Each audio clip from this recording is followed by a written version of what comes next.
करे चालू क्लास चलिए।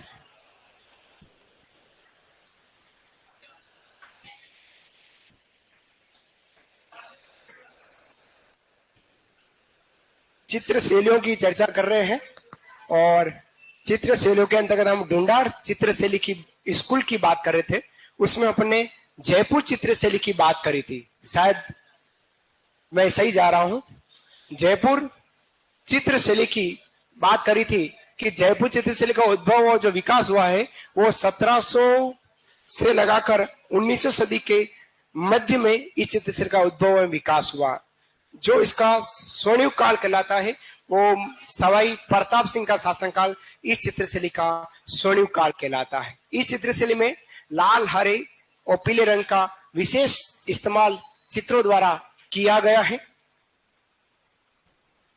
ठीक है, और फिर बात करते हैं इसमें पशु पक्षी की, घोड़ा और मोर पशु पक्षी इसमें चित्रित हुआ है। और वृक्ष की बात करें, पीपल और बरगद वृक्ष को इसमें चित्रित किया गया है। अनेक प्रकार के चित्रकार हैं, साहिब राम है, लाल चंद है,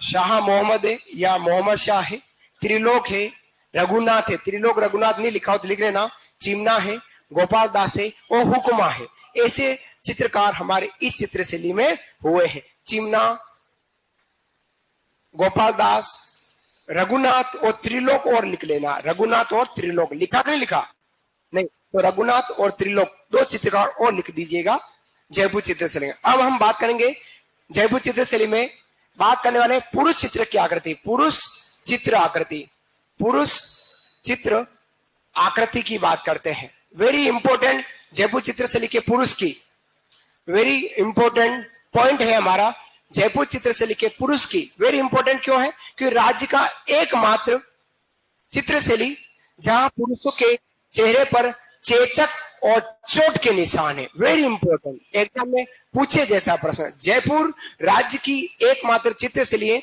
जहां पर पुरुषों के चेहरे पर चोट और चेचक के निशान दिए गए। विशेष याद करना, लिखेगा चेहरे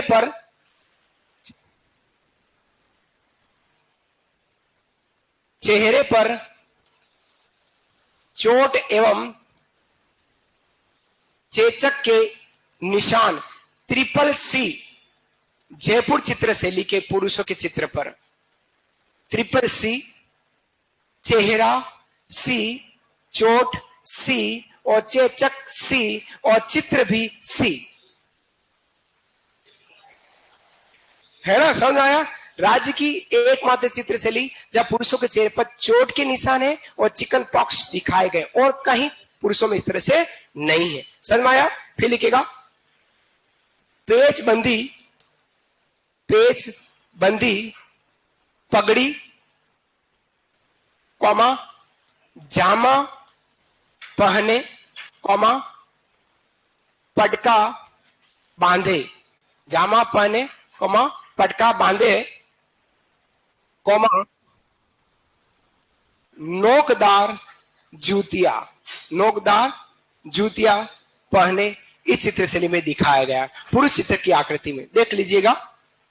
किरण जाखड़, सर प्लीज बताओ बुक कहां से ऑर्डर करें, कौन सी बुक की बात कर रही हो ये जरूर बताना। किरण, चेचक पर चोट एवं चेचक के निशान है, पेज बंदी पगड़ी पहने हैं, जामा वस्त्र अपने पड़े क्या वस्त्र, हाँ तो फिर आपको पता है जामा पहने हैं, पटका कमर पर बांधे हुए हैं जिसको कमर बंद कहते हैं और नोकदार जूतियां पहने इस चित्रशैली के पुरुषों के चित्रों में दिखा गया। बात करें हम जयपुर चित्र, ट्रिपल सी जरूर याद करना, चोट, चेचक और चेहरे पर निशान डाले गए। फिर बात करते हैं स्त्री चित्र आकृति की। स्त्री चित्र आकृति के बाद स्त्रियों का चेहरा कैसा दिखाया गया। स्त्रियों के चेहरे की बात करें तो भरा घड़ा हुआ शरीर, मतलब शरीर जो है खाते पीते घर की महिला है ऐसे दिख रही है, ये ऐसी महिला है। कैसा है? तो भरा गड़ा हुआ शरीर, भरा गड़ा हुआ शरीर दिखाया गया है। हेल्थी महिलाएं खाते पीते घर की है ऐसा दिखाया गया है। उसके अलावा बड़ी एवं मीन नयन, क्या है? नयन कैसे है? बड़ी एवं मीन दृश्य नयन है। आंखें कैसी है? बड़ी बड़ी आंखें हैं और मछली जैसी मीन नयन आंखें दिखाई गई है। किसमें? इस चित्रशैली में। महिलाओं की आंखें। शरीर तो यह मोटा शरीर है, बढ़िया शरीर है, खाते पीते घर की है, और ये मोटी मोटी आंखें और मीन नयन दिखाया गया। ठीक है बेटो, फिर बात करते हैं इस चित्रशैली में। भारी होठ, ये मोटो यूं होठ, नहीं बोलू, भारी होठ है, लिपस्टिक ज्यादा चाहिए, आवाज कम करो, भारी होठ। ठीक है, ये मोटे मोटे होठ है यूं। एक तो पतले होठ मिलेंगे, अभी आरी अलवर में पतले होठ है, लेकिन जयपुर में यूं बड़ी बड़ी होठ है। ऐसे शरीर भारी है तो होठ भी भारी है। कौमा, पीली कुर्ती, दुपट्टा डाले और कामदार जूतियां पहने, ऐसा हमारा स्थित चित्र की आकृति में दिखाया गया है।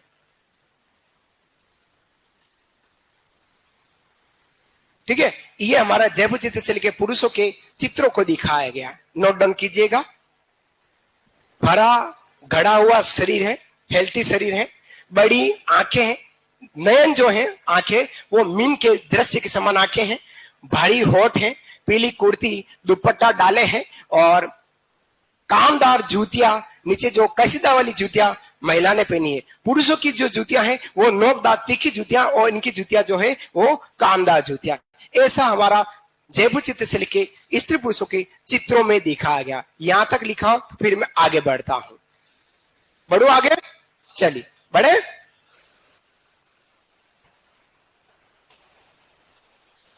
बात करते हैं इस चित्रशैली की विशेषताओं की बात करते हैं। क्या विशेषताएं हैं चित्रशैली की, विशेषताएं क्या है उसकी बात करते हैं। कल अपन ने इनकी काफी सारी बातें करी थी, उसी सिलसिले में आगे बात करते हैं। तो राज्य की एकमात्र ऐसी चित्रशैली है जहां पर प्रोट्रेट आदमकद चित्र बने हैं।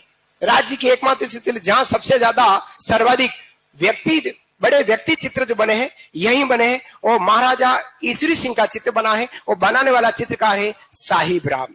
उससे पहले आमेर में जो सूरत खाना था वो आमेर से हटकर जयपुर आ गया था, और लाने वाले थे, समय था उस समय महाराजा ईश्वरी सिंह का। उसी समय इस चित्रशैली में सूरत खाना आमेर से जयपुर आया, सवई सिंह ईश्वरी सिंह समय, और सवई ईश्वरी सिंह का ही सबसे बड़ा आदमकद प्रोटेक्ट चित्र बना है, चित्रकार साहिब राम द्वारा बना गया। ठीक है, यह एक ऐसी चित्रशैली जहां सर्वाधिक फ्रेस्को बुनो के चित्र बने हैं। दीवारों वाले चित्र जो हैं वो यही बने, पहले यही बने। सर्वाधिक हम बात करेंगे तो शेखावटी में सबसे पहला बना है तो यही बना। इसके अलावा चित्रों में जस्ते का प्रयोग किया गया। किसका? जस्ते का प्रयोग इसी चित्रशैली में हुआ है। लिखते जाते हैं। पहला पॉइंट है कि ईश्वरी सिंह के समय, ईश्वरी सिंह के शासन में सूरत खाना केंद्र आमेर से हटकर जयपुर आ गया। जयपुर आ गया, पहली पॉइंट की बात है। सेकंड बात करते हैं, ईश्वरी सिंह का आदमकद व्यक्ति चित्र या पोर्ट्रेट चित्र चित्रकार साहिब राम द्वारा बनाया। साहिब राम द्वारा बनाया। यह राज्य का पहला आदमकद है। और लिखने ना, राज्य का पहला आदमकद चित्र है। जैसे ताड़पत्र पर राज्य का पहला आदमकद चित्र मेवाड़ में था, श्रावक प्रतिक्रमण सूत्र चुनी ग्रंथ का, उसी प्रकार से राज्य का पहला आदमकद चित्र था तो चित्रकार साहिब राम ने बनाया। किसका बनाया? सभी जयपुर के शासक थे ईश्वर सिंह, उनका चित्र बना है। ठीक है, दोनों बातें हैं।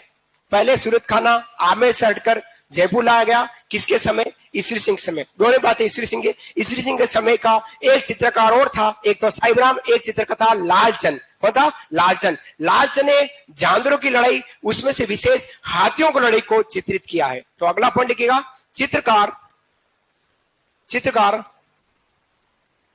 लालचंद द्वारा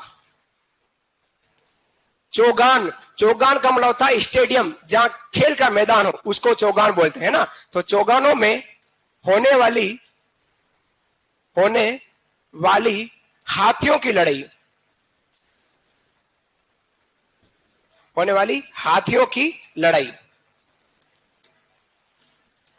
हाथियों की लड़ाई को चित्रित किया है। हाथियों की लड़ाई को किसने चित्रित किया? लालचंद ने। याद रखना, लालचंद चित्रकार द्वारा हाथियों की लड़ाई को चित्रित किया है। अभी अलवर में जाएंगे तो वहां मूलचंद मिलेगा, उसने भी हाथी के दांतों पर सूक्ष्म चित्रण किया है। यहां लालचंद ने हाथियों की लड़ाई को चित्रित किया है। लिखेगा, फिर आगे बढ़ते हैं।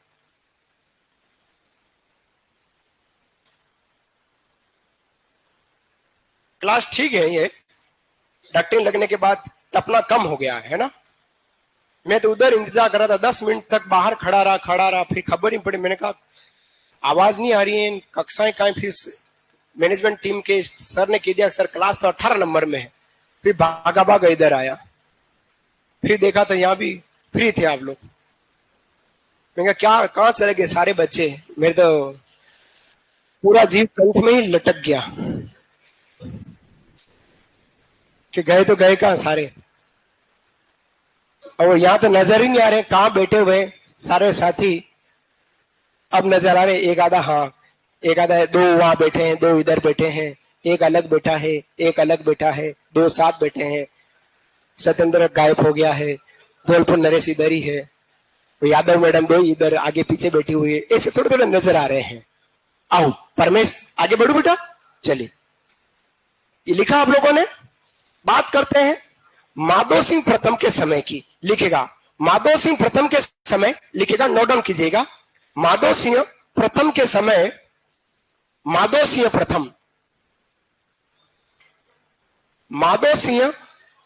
क्या कह रहे हो? आवाज कम करो, इतनी कम की। माधो सिंह प्रथम के समय, ठीक है बेटू, चलिए। माधो सिंह प्रथम के समय चंद्रमहल, माधव सिंह प्रथम के समय लिखो चंद्रमहल सिटी पैलेस के अंदर है जयपुर में। बात करूंगा महलों में, है ना। चंद्रमहल कौमा सिसोदिया रानी का महल, चंद्रमहल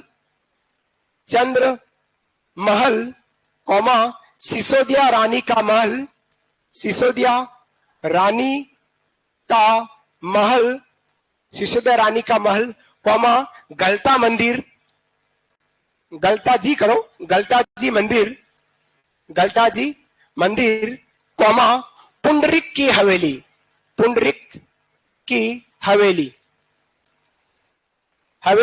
में भित्ति चित्रण हुआ है, पुंडरिक की हवेली में भित्ति चित्रण हुआ है। सवाई माधो सिंह प्रथम है, उनके समय में चंद्रमहल, गलता जी मंदिर, सिसोदिया रानी का महल और पुंडरिक की हवेली में क्या हुआ है? भित्ति चित्रण। ये आपका एक और भित्ति चित्रण आया है। सबसे पहले हमने भित्ति चित्रण की बात करी तो देवगढ़ चित्रशैली में अजारारी ओवरी और मोतीमल। दूसरा भित्ति चित्रण हमने बात करी तो कहां करी थी?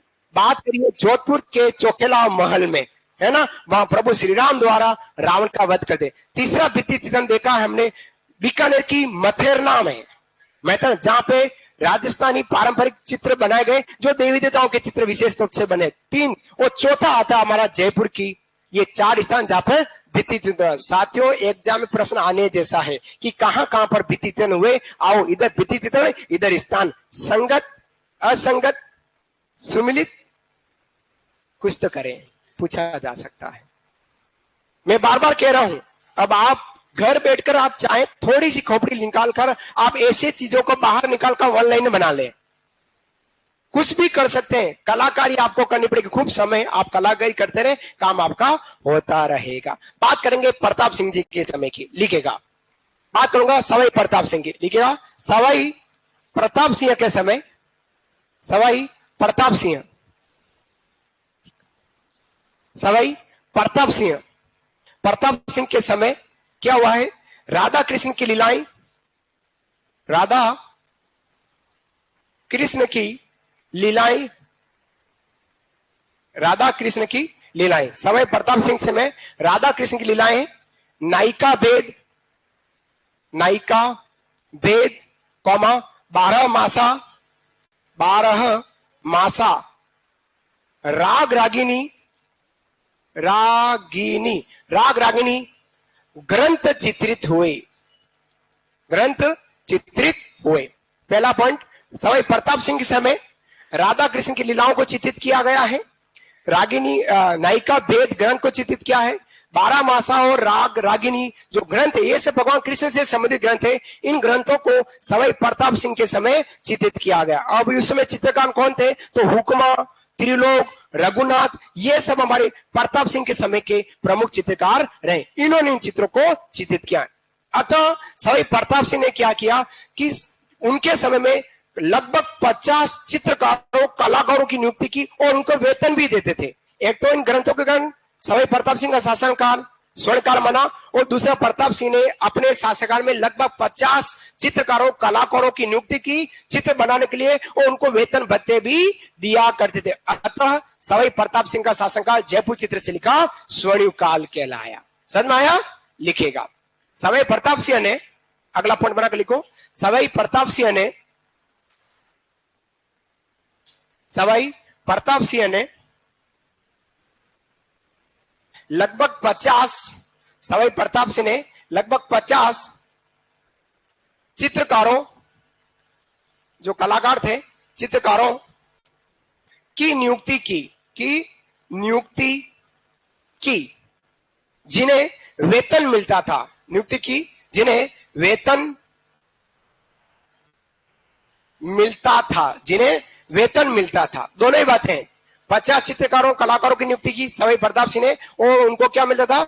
वेतन भी मिलता था। वेरी इंपॉर्टेंट प्रश्न एग्जाम में पूछे, राजस्थान का ऐसा कौन सा शासक था जिसने अपने शासनकाल में चित्रकारों की नियुक्ति भी की और उनको वेतन भी दिया करता था? वो शासक कौन था? जयपुर का शासक सवाई प्रताप सिंह। अतः सवाई प्रताप सिंह के शासनकाल को हमारी चित्रशैली का स्वर्णिम काल, जयपुर चित्रशैली का स्वर्णिम काल माना गया। अब बात करता हूं सवाई राम सिंह द्वितीय के शासनकाल में। जो राम सिंह द्वितीय वही शासक था जो 1857 क्रांति के समय जयपुर का शासक रहा है। उन्होंने द महाराजा ऑफ आर्ट्स एक संस्थान की स्थापना की। 1857 में जयपुर के शासक सवाई राम सिंह द्वितीय ने द महाराजा ऑफ आर्ट्स संस्थान की स्थापना की, जिसे वर्तमान में the Rajasthan school of arts and craft नाम से उसको जानते। एग्जाम में पूछे प्रश्न, लिखेगा।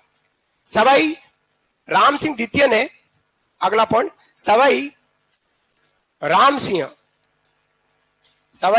राम सिंह द्वितीय ने 1857 ईस्वी में, राम सिंह द्वितीय ने 1857 ईस्वी में जयपुर में the Maharaja school of art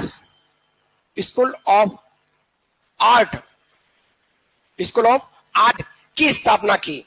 the Maharaja school of art की स्थापना की। स्कूल ऑफ आर्ट की स्थापना की, जिसे वर्तमान में द राजस्थान स्कूल ऑफ,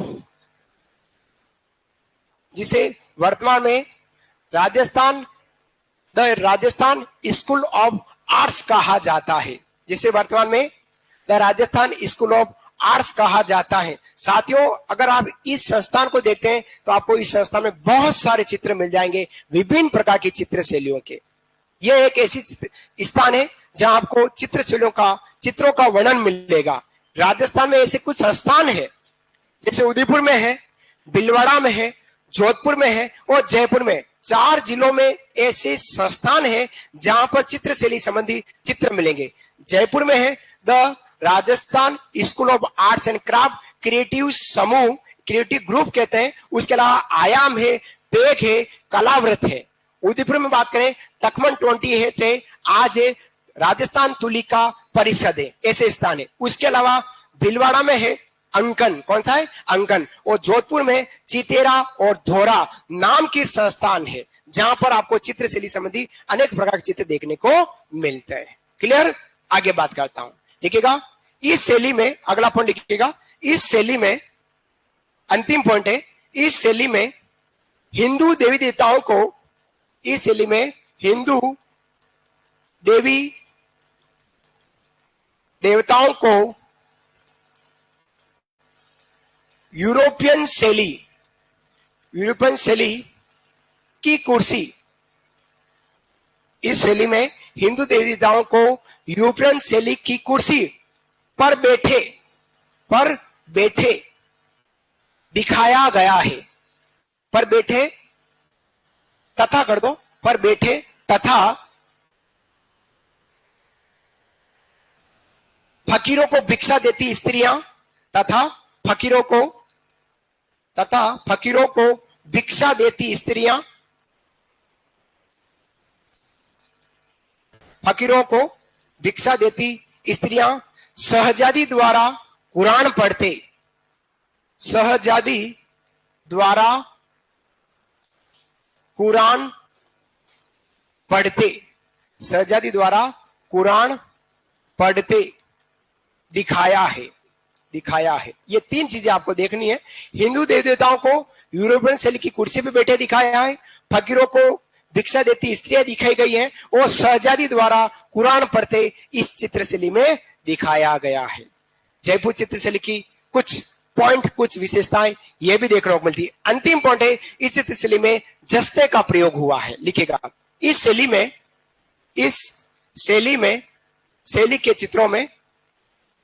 के चित्रों में जस्ते का प्रयोग हुआ है।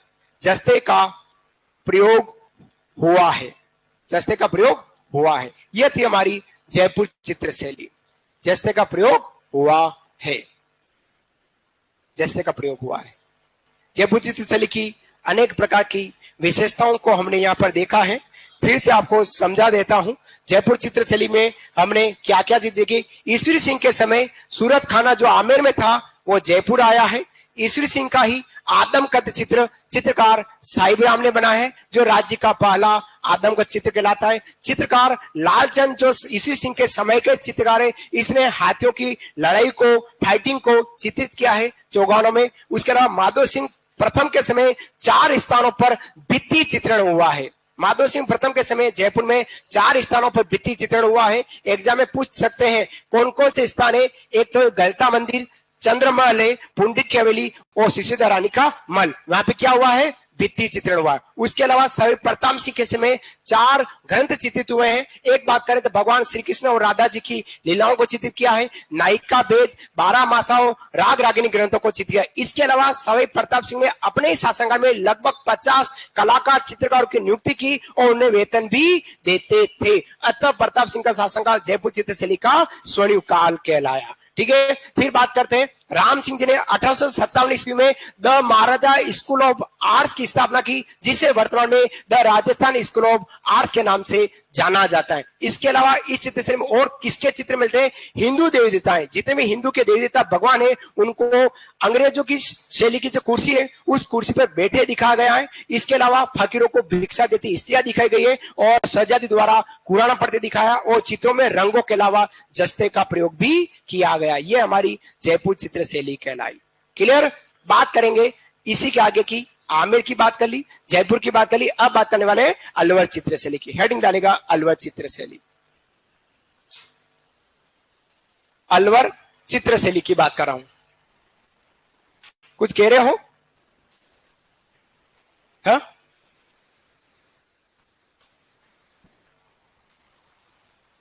अलवर चित्रशैली की बात करें, अलवर चित्रशैली।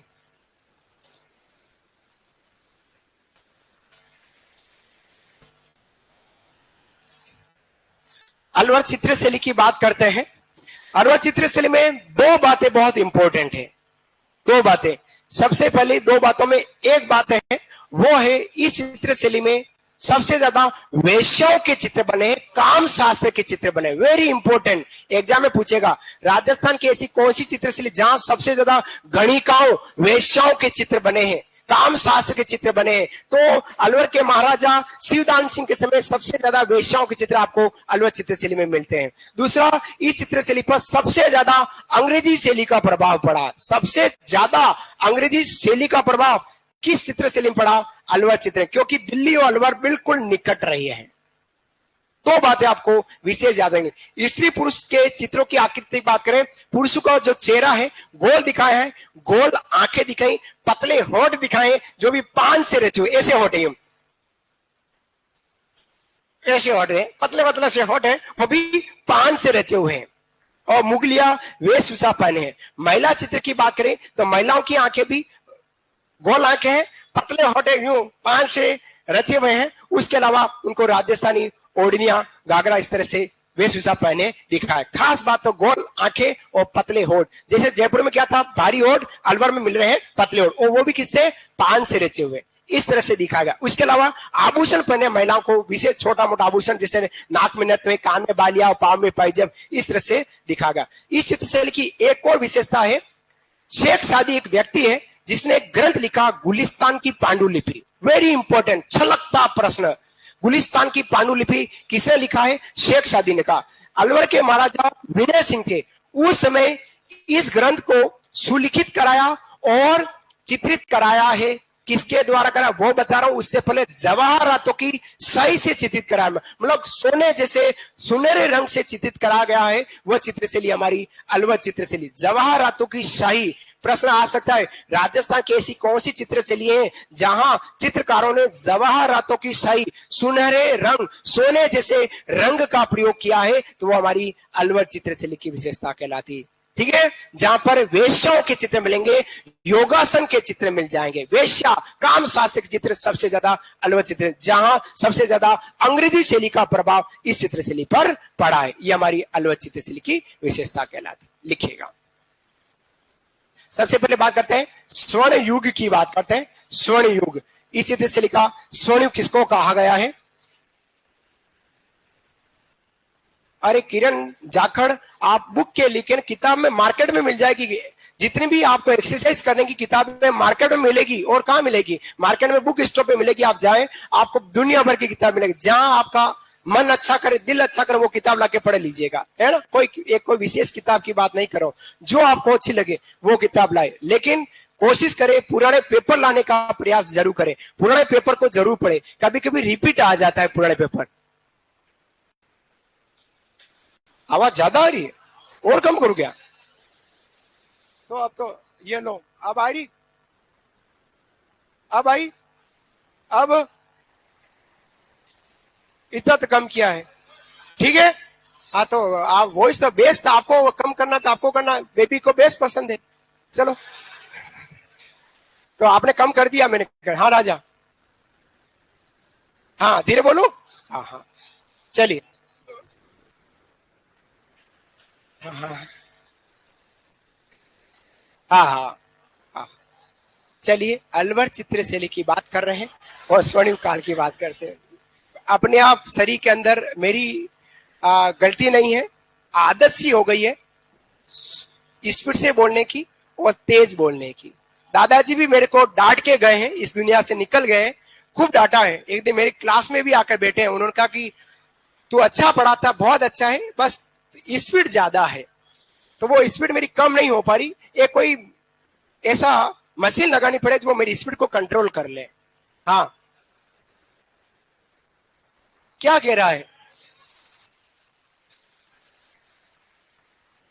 हाँ सिर रखो। वो भैया आया है, वो भैया आगे आगे बेटा था कल, किधर है वो बेटा? चलिए देखिएगा, महाराजा महाराजा विनय सिंह का शासन, विनय सिंह का शासन, महाराजा विनय सिंह का जो शासन था वो हमारा विनय सिंह का शासन काल जो है वो हमारा अलवर चित्र से लिखा स्वर्णिम काल कहलाता है। रॉयल की हिंदी की किताब चाहिए, उसके लिए अभी किताबें छप रही है, मटेरियल तैयार हो रहा है, तो जल्द आपके पास पहुंच जाएगी, निश्चिंत रहे। बात करते हैं इसके प्रमुख रंगों की, बात करते हैं प्रमुख रंग किसका इस्तेमाल किया गया। यहां किया गया हरा, नीला और सुनहरा, हरा, नीला और सुनहरा, हरा, नीला और सुनहरा। सुनहरा रंग का मतलब होता है सोने जैसा, सोने जैसा, सोने जैसा समझ गया हो, जवाहरात वाला सोने जैसा रंग। फिर यहां पशु पक्षी की बात करूं, पशु पक्षी, पशु पक्षी में चित्रित हुआ है घोड़ा और मोर, सेम जयपुर वाला ही घोड़ा मोर अलवर में भी चित्रित हुआ है। वृक्ष की बात करें तो जयपुर वाला ही वृक्ष यहां मिलने वाला है।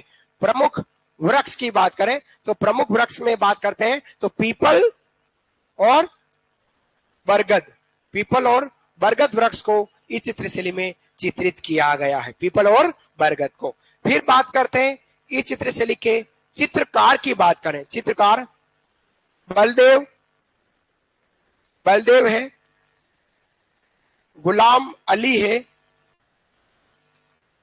मूलचंद है, उदय राम है और सालिग राम है, सालिग राम है। ये ऐसे चित्रकार हुए हैं जो हमारे अलवर चित्रशैली के प्रमुख चित्रकार के रूप में जाने जाते हैं। लिखेगा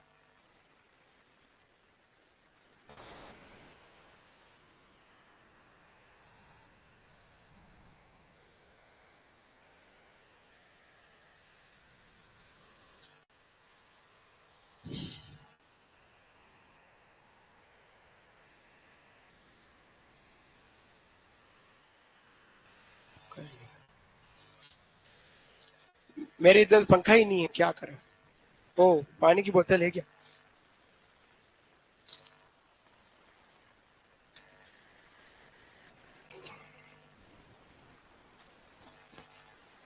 बात करूं आगे? हाँ जी, लिखिए लिखिए लिखिए। महाराजा विनय सिंह का शासन का अलवर चित्रशैली का स्वर्णिम काल है। रंगों में हरा, नीला, सुनहरा रंग, सुनहरा रंग मतलब सोने जैसा रंग है। पशु पक्षी घोड़ा मोर है, जयपुर वाला ही। पीपल और बरगद वृक्ष जयपुर वाले हैं। बलदेव, गुलाम अली, मूलचंद, उदय राम और सालिग्राम ये ऐसे चित्रकार हैं जो अलवर चित्रशैली के प्रसिद्ध चित्रकारों के रूप में हुए हैं। बात करता हूं आगे पुरुष चित्र की आकृति की बात करते हैं। हेडिंग लगेगा पुरुष चित्र आकृति, पुरुष चित्र आकृति की बात करते हैं। पुरुष चित्र आकृति, पुरुष चित्र आकृति की बात करते हैं। पुरुष चित्र आकृति पेट्रो या प्रोट्रेट एक ही बात है, आदमकद चित्र कहला रहा है। पुरुष चित्र की आकृति की बात करें तो लिखेगा गोल आंखें। आंखें कैसी है? गोल है, गोल आंखें हैं, गोल आंखें, गोल आंखें, पतले होठ, पान से रचे, पान से रचे पतले होठ है, पतले पतले से होठ है, वो भी पान से रचे हुए। और देखो इसका सिर पर टोपी, सिर पर टोपी पहने हैं और गले में रुमाल, गले में रुमाल डाले, रुमाल डाले। अब आप थोड़ा सा इमेजिन करना, ये पुरुष जो अगर आपको दिखाई देता है इसको अपन क्या कह सकते हैं? अच्छा हाँ, बस मैं नहीं बोलूंगा, आप लोग बोल रहे हैं, बस वही मैं नहीं कहना चाह रहा हूं, है ना। रिकॉर्डरी क्लास क्या है, ऑनलाइन भी है। पुरुष कैसा है? आंखें कैसी है? गोल है और पान से रचे हुए होठ है और सिर पर टोपी है और गले में रुमाल है और साला में तो सा बन गया। देखा आपने, एक प्रकार काम किए हुए तो जोकर जैसा, छबरी जो आपने कहा है, ऐसा दिखाई दे रहा है पुरुष अलवर के चित्रों के अंतर्गत। ठीक है, बात करेंगे स्त्री चित्र की आकृति की। देखिएगा, स्त्री चित्र आकृति, स्त्री चित्र आकृति, स्त्री चित्र आकृति। उन्हें गुंडा मावाली नहीं कहेंगे, गुंडा मावाली नहीं कहेंगे, कमलेश गुंडा मावाली नहीं कहना, वाह बेटा, गुंडा मावाली नहीं, अच्छा व्यक्ति है। गुंडा मावाली तो बहुत खराब चीज कहला रही, वाह बेटा, ऐसा नहीं कहना। तो स्त्री चित्र की आकृति, तो स्त्रियों की आंखें भी गोल है, लिखिएगा गोल आंखें, हाँ सेम है, क्या करें लुगाई आदमी सेम है, गोल आंखें हैं,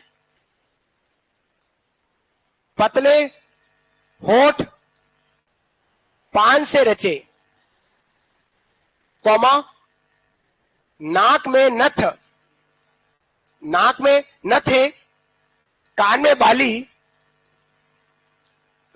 कान में बाली, पाव में पायजेब, पाव में पायजेब, कौमा राजपूत मुगलिया वेशभूषा पहने, राजपूत मुगलई वेशभूषा, मिक्स वेशभूषा कह सकते हैं, मुगल और राजपूत की वेशभूषा पहने, मुगली वेशभूषा पहने स्त्री चित्रण में किया गया है। गोल आंखें हैं, पतले होठ पान से रचे हुए, नाक में नथ है, कान में बाली है, पांव में पायजेब। पायजेब और पायल थोड़ा सा फर्क है, दोनों ही पांव में पहने जा, पायल और पायजेब लेटेस्ट चलते हैं।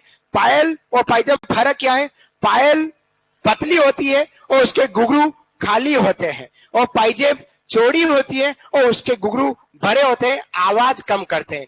नई नवेली दुल्हन पायल पहन के घूमती है, जिसकी शादी होती है नई नवेली दुल्हन क्या पहन के ज्यादा था, पायल पहनती। जैसे पायल पहनकर नई नवेली दुल्हन कमरे से रसोड़े में छन छन छन छन छन छन छन छन, रसोड़े से फिर भैंस के बाड़े में गोबू लेने, तो छन छन छन छन छन छन छन छन छन पायल।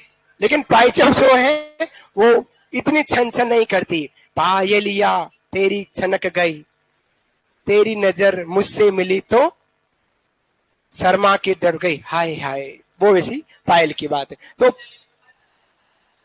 हाँ क्या गए, दोबारा कहूं, नई नवेली दुल्हन पायल पहनकर कमरे से रसोई में छन छन छन छन छन छना छन छन। ठीक है बेटा, यहां तक तो छन छन समझ में आया। अब रसोई से भैंस के बाड़े में गोबर लेने के लिए,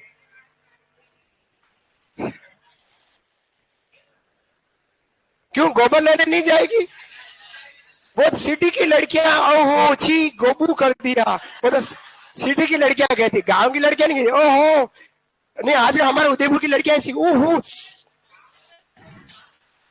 ऐसा चेहरा करती, छी गाय ने गोबू कर दिया। अब जीजा जी को जीजू और गोबर को गोबू, गाय ने तो गोबू कर दिया। नहीं हमारे गांव की लड़कियां तो चली जाती है गोबू लेने, है ना, जाती है तो पियर में। तो आप मारा में तो नवा दीदिया, मैं तो दूसरे क्षेत्र की लड़कियों की बात कर रहा हूँ ना, दुल्हनों की बात कर रहा हूँ। हाँ नहीं छोड़े सर, आपने तो हमारे, हाँ बेटा 2-4 साल तक गोबू लेने जाती नहीं, तो फिर लेता कौन है गोबू, कौन लेता है गोबू, सासू में। अच्छा वो आदमी लेता, करे तो करे क्या, सिटी की लड़की को ब्याह करके लाया है तो गोबू उसी को लेकर उठाने चलते पड़ो फिर गोबू लेने।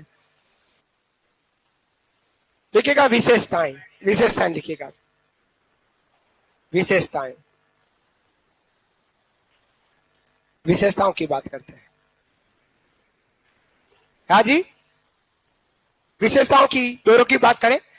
सबसे पहले बात करते हैं राव बख्तावर सिंह के समय, अलवर का शासक राव बख्तावर सिंह, जो जोधपुर मारवाड़ भी गए, वहां पर भी उनकी छतरी है, बीकानेर में, सॉरी जोधपुर नहीं बीकानेर में, एक अलवर में भी इनकी छतरी। राव बख्तावर सिंह के समय चित्रकारों ने महाराजा को जंगल में धार्मिक चर्चा करते दिखाया है। चित्रकारों ने किसको, महाराजा बख्तावर सिंह को धार्मिक चर्चा, किससे करें धार्मिक चर्चा, जंगलों में साधु संतों से, फकीरों से, मुनियों से, उनसे बैठकर धार्मिक चर्चा करते चित्रों में दिखा गया। ये पहली विशेषता कहलाती है। लिखेगा राव बख्तावर सिंह के समय राव बख्तावर सिंह, राव बख्तावर सिंह के समय, राव बख्तावर सिंह के समय चित्रकारों ने महाराजा को, चित्रकारों ने महाराजा को जंगल में, महाराजा को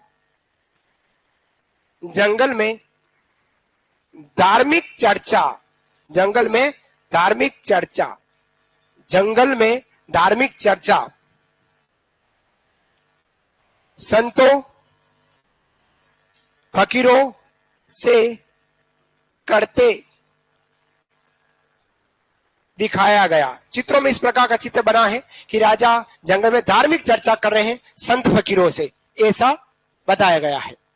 राव बख्तावर सिंह के समय खुद महाराजा बख्तावर सिंह को ऐसा दिखाया चित्रकारों ने। हाँ हाँ भित्ति चित्र, हाँ है ना। और आगे बात करो, अभी शत्रुसाल की बात करूंगा, विनय सिंह की, अभी आ जाएगा, उसमें आ जाएगा। शत्रुसाल की बात करेंगे, उसमें आएगा रंगमल के भित्ति चित्र, है ना, इसका नहीं, उनका है।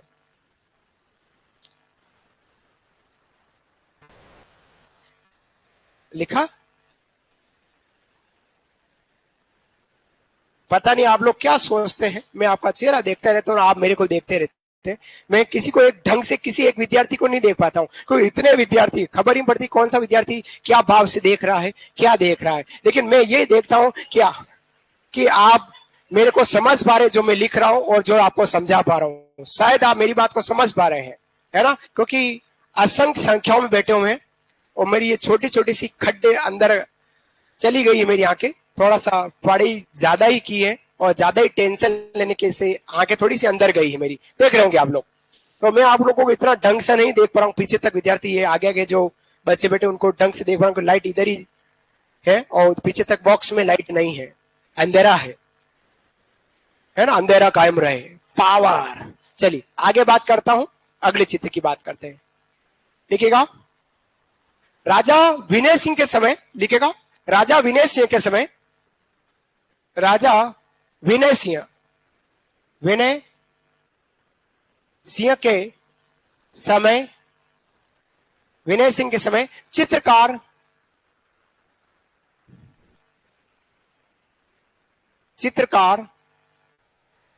बलदेव, चित्रकार बलदेव एवं गुलाम अली, बलदेव एवं गुलाम अली द्वारा, विनय सिंह इसमें चित्रकार बलदेव एवं गुलाम अली द्वारा शेख सादी द्वारा रचित, शेख सादी द्वारा रचित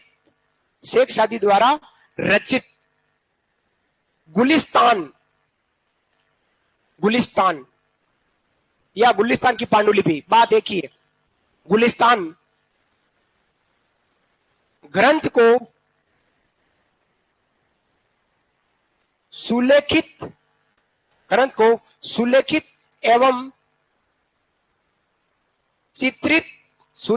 एवं चित्रित जवाहरातों की शाही,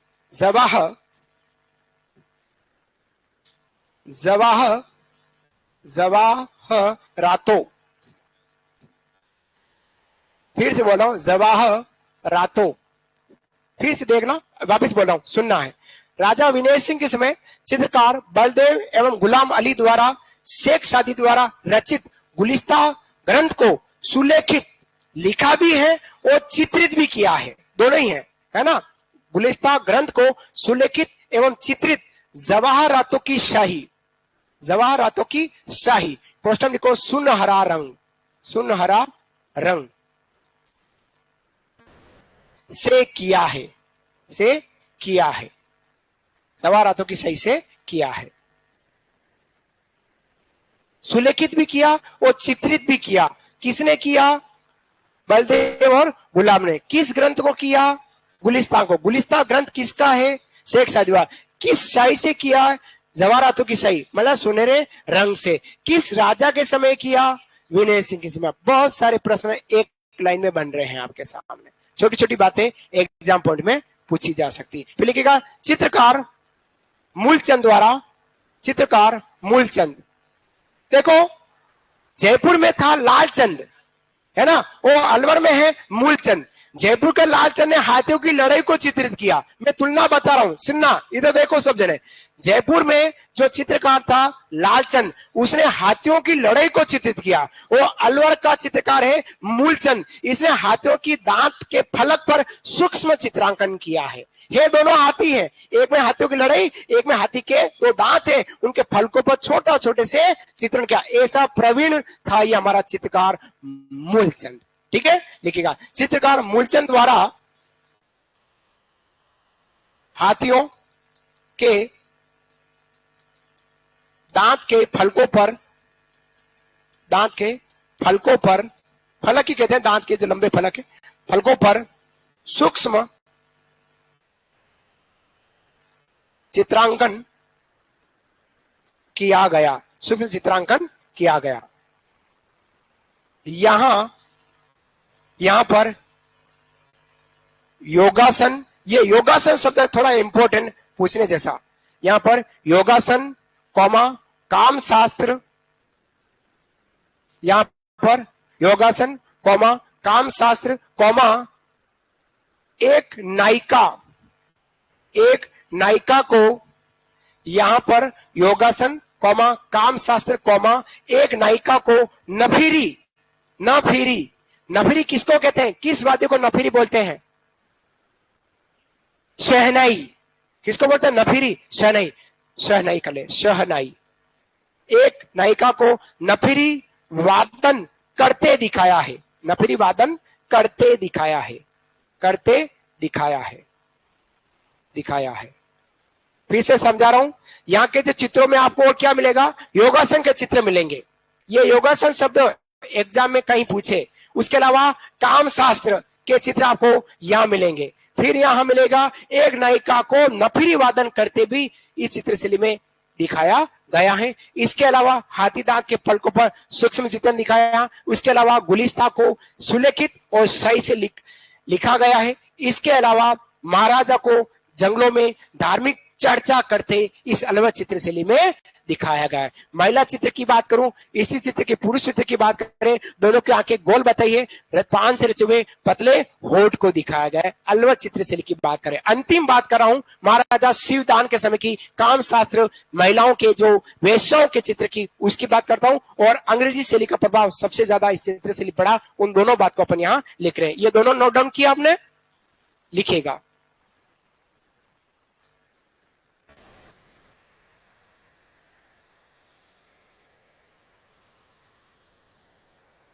आपको ऑनलाइन क्लास भी मिली है क्या?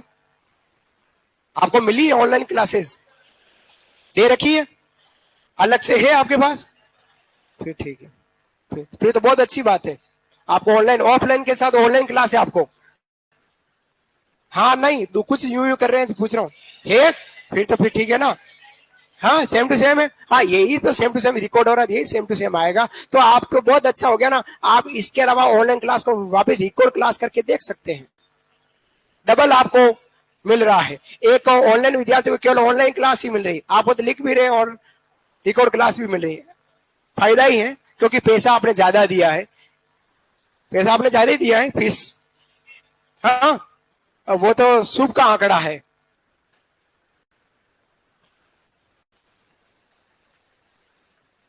चलिए आगे बात करता हूं, लिखिएगा। राजा शिवदान, राजा शिवदान, राजा शिवदान के समय, राजा शिवदान के समय, राजा शिवदान के समय वेश्या, जिसको बोलते हैं गणिका, शिवदान के समय वेश्याओं, वेश्याओं क्वेश्चन में गणिकाओं, गणिकाओं, वेश्या क्वेश्चन में गणिकाओं। राजा शिवदान के समय वेश्याओं के प्रचुर चित्र बने हैं, या सर्वाधिक चित्र बने हैं। वेश्याओं के सर्वाधिक चित्र बने हैं, सर्वाधिक चित्र बने हैं। वेश्या वह महिला जो अपने शरीर का व्यापार करे, उन महिलाओं को वेश्या या गणिकाएं कहते हैं। आपके एग्जाम पॉइंट से दो तीन बातें वेश्या संबंधी पूछी जा सकती है। सबसे पहले बात करें समाज सुधारक दयानंद सरस्वती।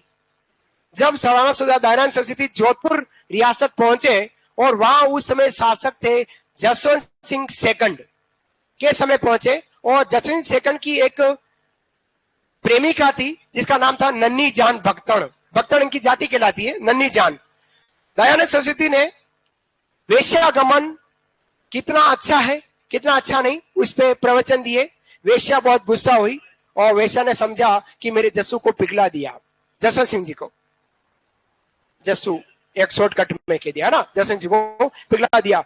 उसके बाद वेश्या नन्ही जान जोधपुर से अजमेर आई और दयानंद सरस्वती जी के रसोइया के साथ मिली और दयानंद सरस्वती जी को जहर दे दिया, जिनकी निर्वाण दीपावली के दिन हो गया। तो पहला आपका पॉइंट वेश्या संबंधी पॉइंट। सेकंड पूछे राजस्थान की कौन सी चित्र शैली को वेश्याओं की शैली कहते हैं?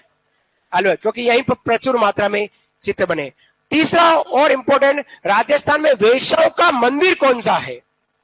तो जैन मंदिर है, रणकपुर जैन मंदिर पाली में, नेमिनाथ जैन मंदिर।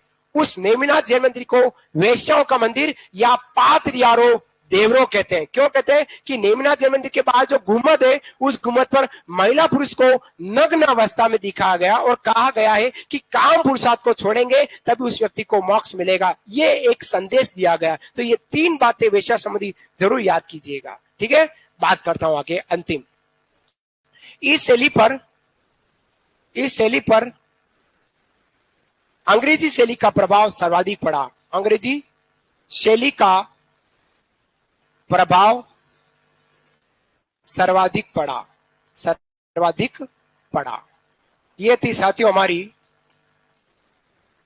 चित्र शैली की बात करूं तो अलवर चित्र शैली, अंग्रेजी शैली का प्रभाव सबसे ज्यादा इसी चित्र पर मिलता है। एक छोटी सी चित्र शैली है जो ढूंढाड़ स्कूल की उप चित्र शैली में आती है, वो है उनियारा चित्र शैली, जो बूंदी और जयपुर के बीच में टॉप स्थान पर है। उनियारा तो छोटी सी है, तीन बातें हैं, तीन लाइनें हैं, लिख कर आपको समझा रहा हूं, नोट डाउन कीजिएगा, फिर आगे बढ़ रहा हूं। ये लिखा आप लोगों ने? चलिए बात करता हूं उनियारा चित्र शैली की। लिखिएगा उनियारा चित्र शैली, उनियारा चित्र शैली। छोटी सी बातें हैं, तीन चार बातें हैं उनियारा चित्र शैली के बारे में। सबसे पहले यह जो चित्र शैली ढूंढाड़ स्कूल की उप चित्र शैली है। ढूंढाड़ स्कूल की क्या है? उप चित्र शैली। लेकिन यह बनी किससे? अभी मैंने बात करी उनियारा के ऊपर में कौन है? जयपुर। और उनियारा के नीचे क्या है? बूंदी। तो दोनों चित्र शैली के मिश्रण से बनी है। तो उनियारा चित्र शैली का मिश्रण, मतलब उनियारा किसका मिश्रण है? तो लिखेगा जयपुर प्लस बूंदी चित्र शैली। मिश्रण किसका है? ये उनियारा, जयपुर और बूंदी चित्र शैली का मिश्रण कहलाता है। यहां के चित्रकार की बात करूं, चित्रकार, यहां के चित्रकार देखिएगा, एक का नाम है मीर बख्श, एक मुस्लिम चित्रकार है, मीर बख्श है। और कौन है? भीमा है, भीम है। और कौन है? धीमा है। और राम लखन है, राम लखन। ये ऐसे चित्रकार है, भीम, धीमा, राम लखन और मीर बख्श। ये हमारे इस चित्र से लिखे कुछ चित्रकार है, जिसमें से चित्रकार मीर बख्श है। मुस्लिम चित्रकार ने भगवान श्री राम और मैया सीता जी, लक्ष्मण जी और हनुमान जी का चित्र बनाया है। ये इसकी एक विशेषता के रूप में कहलाती है। लिखेगा विशेषता, दो ही विशेषता है। फिर क्लास का समापन करेंगे, कल नई चित्र शैली के साथ फिर से आएंगे, मिलेंगे, नई चित्र शैली के साथ फिर से मिलेंगे ना। तो लिखेगा चित्रकार, चित्रकार मीर बख्श, चित्रकार मीर बख्श द्वारा सीताराम, मीर बख्श द्वारा सीताराम, लक्ष्मण और हनुमान जी, हनुमान जी का चित्र बनाया है। छोटी सी चित्र शैली है, ज्यादा विकसित नहीं। लेकिन उनियारा के एक शासक है महाराजा सरदार सिंह, महाराजा सरदार सिंह। महाराजा सरदार सिंह के समय जनाना महफिल और मर्दाना महफिल के चित्र बने हैं। जनाना मतलब महिलाओं की महफिल है और मर्दाना मतलब पुरुषों की महफिलों की चित्र इस चित्र से लिखी एक अमुक विशेषता में कहलाती है। लिखेगा महाराजा सरदार सिंह के समय, सरदार सिंह के समय, सरदार सिंह के समय मर्दाना महफिल, मर्दाना महफिल तथा जनाना महफिल, जनाना, जनाना मतलब महिलाओं को कहते हैं, जनाना महफिल, जनाना महफिल के सुंदर चित्र बने हैं, जयपुर के सुंदर चित्र बने हैं। बस यही विशेषता है हमारी उनियारा चित्रशैली की। उनियारा चित्रशैली जयपुर और बूंदी चित्रशैली की के मिश्रण से बनी है। ढूंढाड़ स्कूल की उप चित्रशैली के अंतर्गत आती है। मीर बख्श है, भीम है, धीमा है, राम लखन ऐसे चित्रकार हुए हैं। चित्रकार मीर बख्श द्वारा, मुस्लिम चित्रकार द्वारा इन्होंने सीताराम के, लक्ष्मण जी के और हनुमान जी के चित्र बनाए हैं। और महाराजा सरदार सिंह, अरे पिक्चर भी खत्म कहाँ हुई है। महाराजा सरदार सिंह समय मर्दाना महफिल और जनाना महफिल के सुंदर चित्र बने। ये आज की कहानी है। अब 3 चित्रशैलियां और बचती है, भगवान करेगा, चाहेगा और आप चाहेंगे तो अपन कल पढ़ेंगे तीनों चित्र। शेखावड़ी चित्रशैली जो ढूंढाड़ स्कूल की है, कोटा चित्रशैली और बूंदी, 3 और होते ही कल हमारा समापन, और फिर अगली क्लास से हम नए टॉपिक के साथ मिलेंगे। तब तक के लिए राधे राधे, शाम मिला दे, फिर यहाँ मिले ऐसे बिल्कुल।